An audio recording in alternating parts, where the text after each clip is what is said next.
Hi RCN families. This is another video of how you might do activities from Learning Bag. So the next activity that I picked to go over is the African Animal Mini Reader activity, which is a great ELA activity for your kids. And they suggest doing a picture walk. So most of you probably know what a picture walk is, but for those of you who don't, a picture walk is simply looking at the book before actually reading the words. So this is what we would do in the classroom, and we would start out by having the kids look at the front cover and say, what do you think this book is about? What do you notice? And your children are going to say, oh, it's about a lion, or maybe it's about a lion that's in the zoo. There's no right or wrong answers. So just simply have them look at the front cover and make some predictions about what they think the book is about.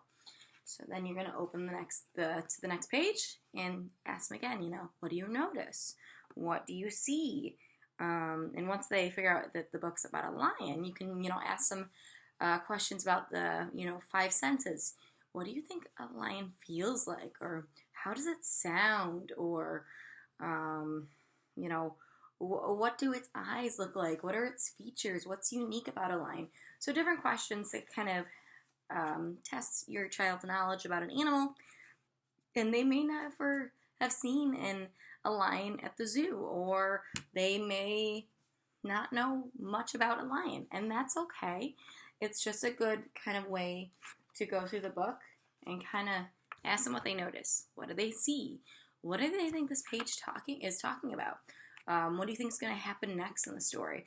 And just some basic comprehension questions that we might ask in the classroom. Even talking about, where do you think you would see a lion? Do we have lions out in the wilds? Because they obviously would probably say that, I've seen them in the zoo. Or maybe they know that they live in Africa, and they would say that. So you keep going through the book, page by page, and just talking about what they notice, what they see. Then after you do a picture walk, you can start reading the book together. So your child may be at the stage where they recognize some of the words on the page.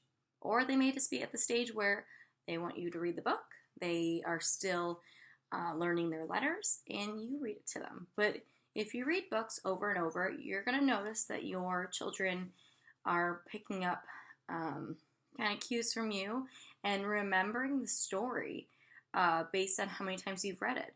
So that you may have a favorite book that you read at bedtime. You've probably noticed by now, if you've read it enough times, your child can recite the words or add kind of their own spin of the story, but it's basically what the word said.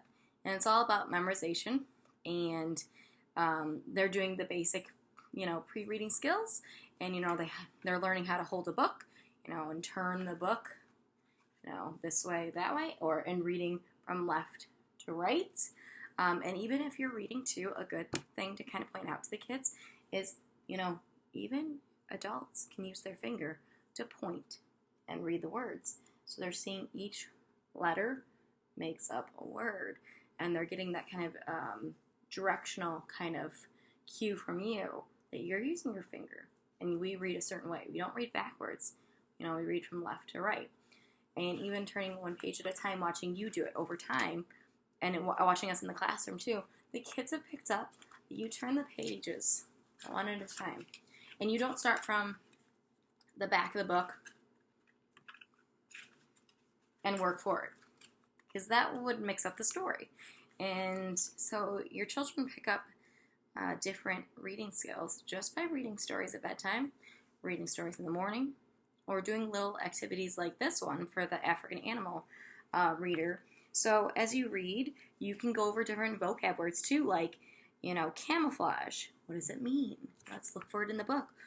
Prey, predator, burrow, different words, and explaining it using the pictures from the book will make more meaning to your children.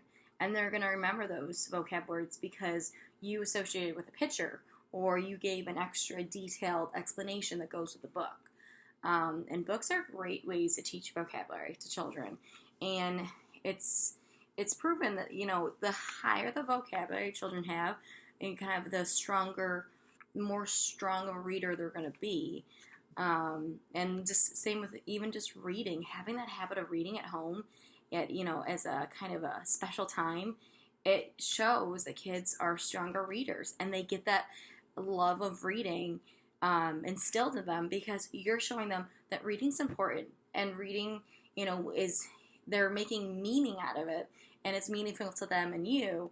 And that's just from like an early childhood standpoint, it really helps if kids have a strong foundation for reading, and they do they're more successful in kindergarten if they get that love of reading young. And a great extension, I love this. This is a great idea to create your own mini reader with your child. So if your child's favorite animal is an owl, have them create a book. Fold some computer paper, fold some scrap paper in half, or staple pages together, and have them do a front cover. And then if they're not at the stage where they can, sound out words or do inventive spelling where they're making up the spelling words, you can write it for them. Say, all about penguins or all about owls. And, they're drawing a picture. And then the next page, they might do another picture of an owl. And it's a little different than the cover. And then you might say, oh, can you tell me about your picture here? Or what would you like me to write? And you write underneath. And that's what we do at school for our pictures with the kids and hang them up. And they are so proud of their work. And they get so excited because they say, look, I made a piece of art. Or I'm a writer. I did that picture. And that just kind of brings it all together when they can create something of their own based on something they read. So I hope you enjoy this activity. This is super kind of interactive and fun, and I can't wait to hear how it goes at home. Bye, RCN families.